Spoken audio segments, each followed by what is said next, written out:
H. G. Wells, The War That Will End War. Part 11. The War of the Mind. All the realities of this war are things of the mind. This is a conflict of cultures, and nothing else in the world. All the worldwide pain and weariness, fear and anxieties, the bloodshed and destruction, the innumerable torn bodies of men and horses, the stench of putrefaction, the misery of hundreds of millions of human beings, the waste of mankind, are but the material consequences of a false philosophy and foolish thinking. We fight not to destroy a nation, but a nest of evil ideas.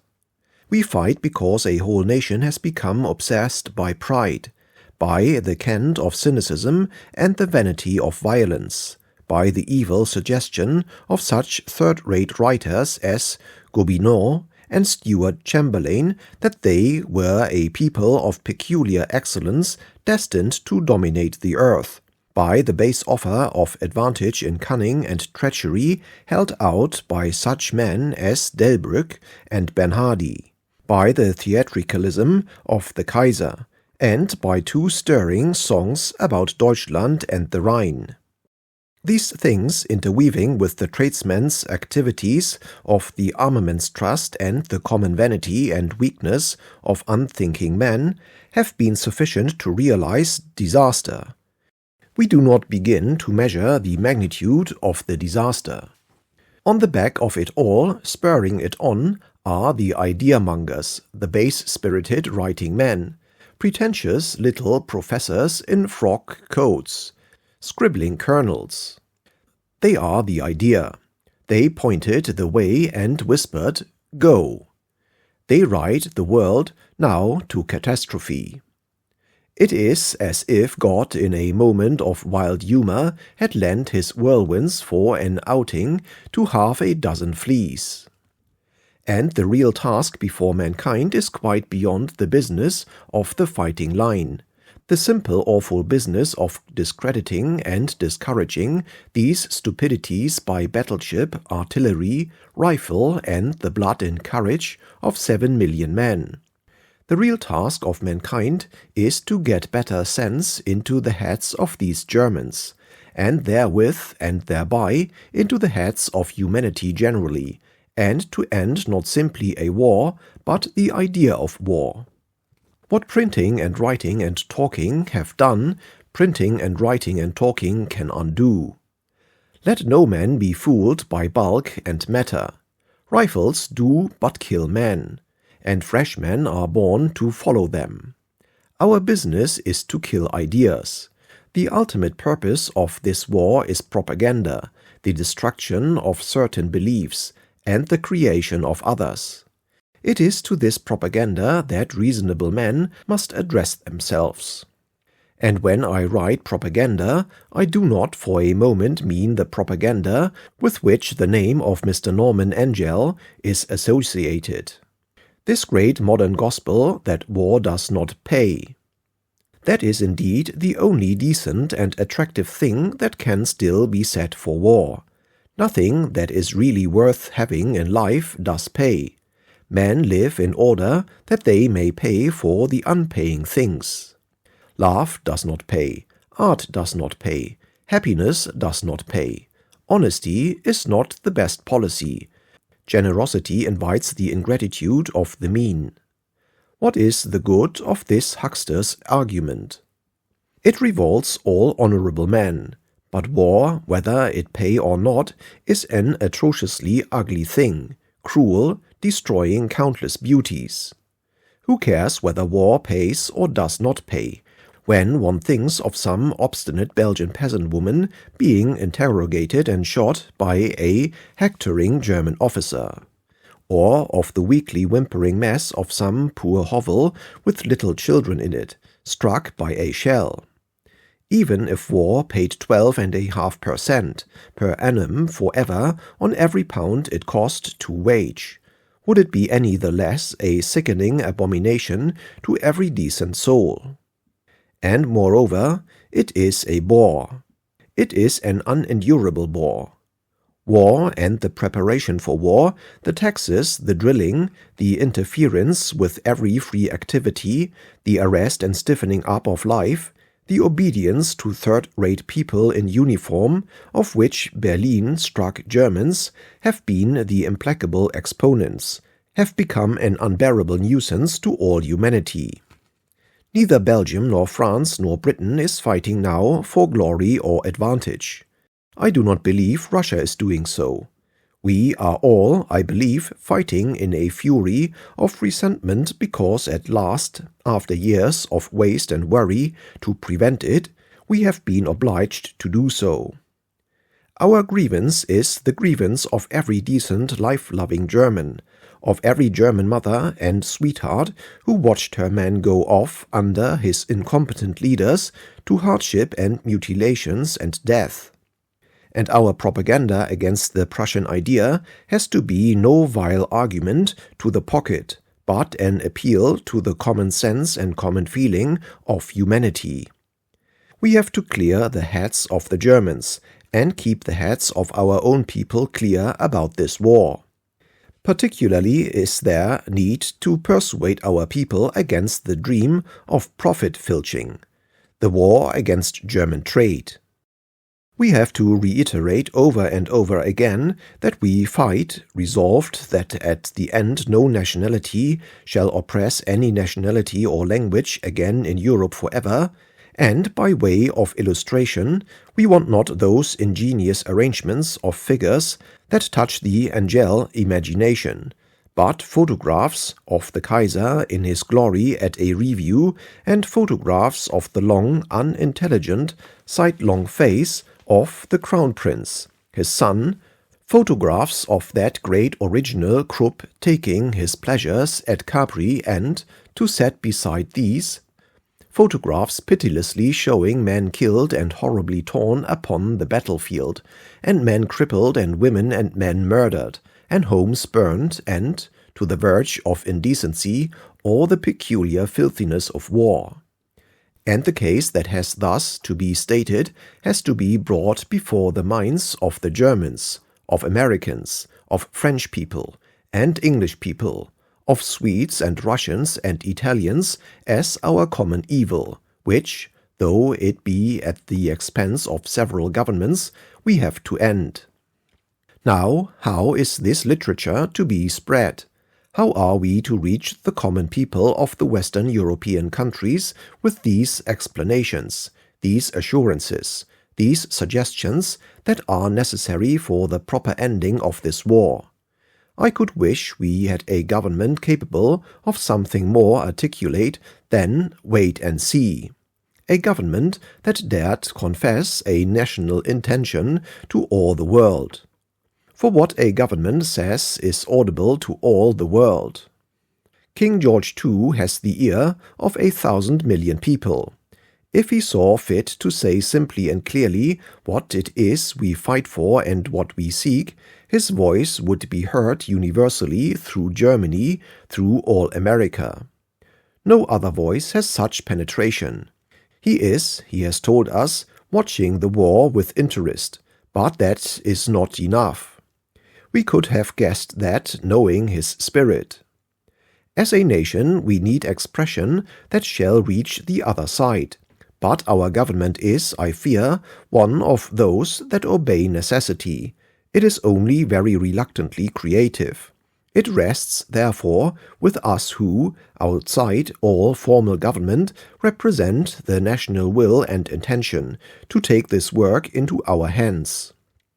By means of a propaganda of books, newspaper articles, leaflets, tracts in English, French, German, Dutch, Swedish, Norwegian, Italian, Chinese and Japanese, we have to spread this idea, repeat this idea, and impose upon this war the idea that this war must end war.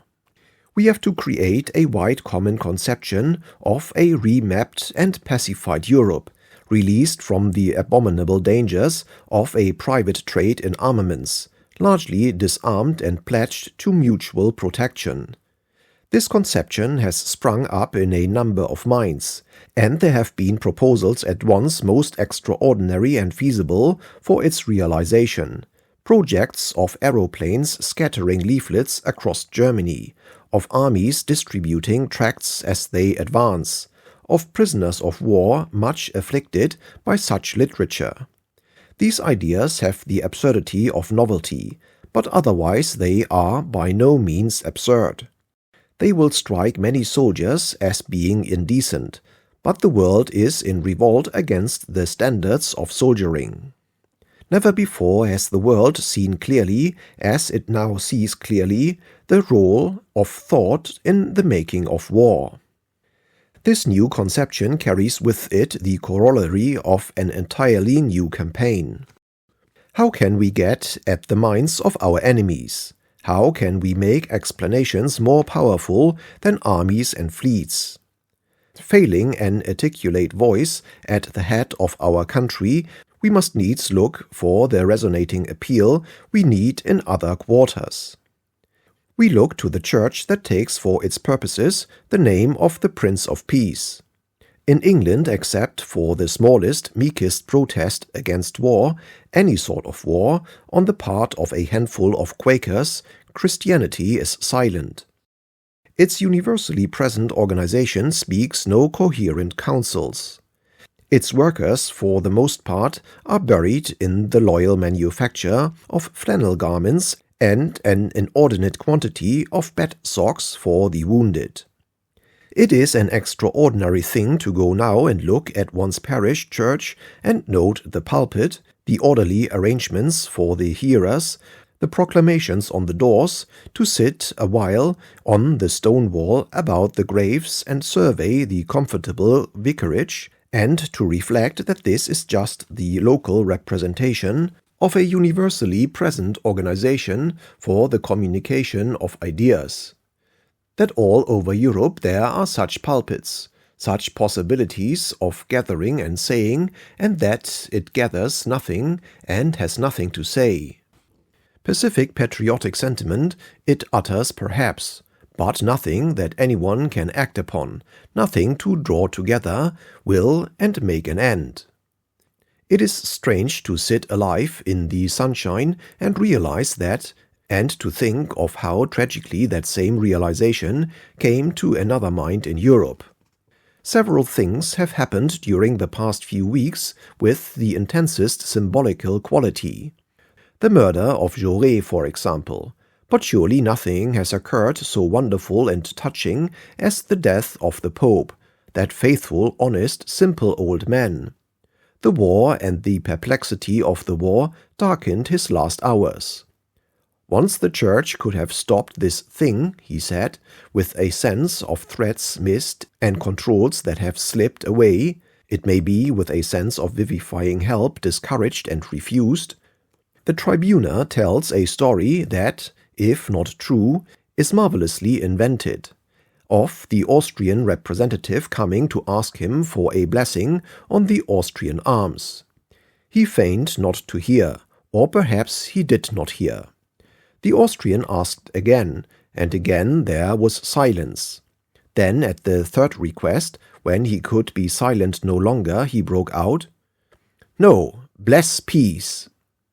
As the temperature of his weary body rose, and his last clear moments were spent in attempts to word telegrams that should have some arresting hold upon the gigantic crash that was coming, and in his last delirium he lamented war and the impotence of the Church.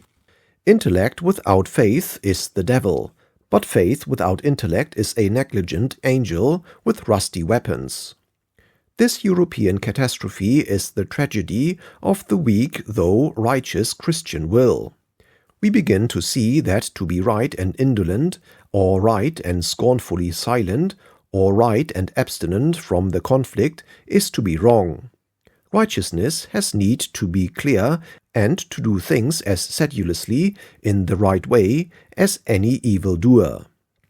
There is no meaning in the Christianity of a Christian who is not now a propagandist for peace, who is not now also a politician. There is no faith in the liberalism that merely carps at the manner of our entanglement in a struggle that must alter all the world forever. We need not only to call for peace, but to seek and show and organize the way of peace. One thinks of governments and the church and the press, and then, turning about for some other source of mental control, we recall the organizations, the really quite opulent organizations, that are professedly devoted to the promotion of peace. There is no voice from The Hague. The so-called peace movement in our world has consumed money enough and service enough to be something better than a weak little grumble at the existence of war. What is this movement and its organizations doing now? 99 people in Europe out of every 100 are complaining of war now. It needs no specially endowed committees to do that. They preach to a converted world. The question is how to end it and prevent its recurrence. But have these specially peace-seeking people ever sought for the secret springs of war, or looked into the powers that war was war, or troubled to learn how to grasp war and subdue it? All Germany is knit by the fighting spirit and armed beyond the rest of the world. Until the mind of Germany is changed, there can be no safe peace on earth. But that, it seems, does not trouble the professional peace advocate if only he may cry peace, and live somewhere in comfort, and with the comfortable sense of a superior descent from the general emotion. How are we to gather together the wills and understanding of men for the tremendous necessities and opportunities of this time? Thought, speech, persuasion, an incessant appeal for clear intentions, clear statements for the dispelling of suspicious and the abandonment of secrecy and trickery. There is work for every man who writes or talks and has the slightest influence upon another creature. This monstrous conflict in Europe, the slaughtering, the famine, the confusion, the panic and hatred and lying pride, it is all of it real only in the darkness of the mind. At the coming of understanding it will vanish as dreams vanish at awakening. But never will it vanish until understanding has come. It goes on only because we, who are voices, who suggest, who might elucidate and inspire, are ourselves such little scattered creatures that though we strain to the breaking point, we still have no strength to turn on the light that would save us. There have been moments in this last 3 weeks when life has been a waking nightmare. One of those frozen nightmares when, with salvation within one's reach, one cannot move, and the voice dies in one's throat.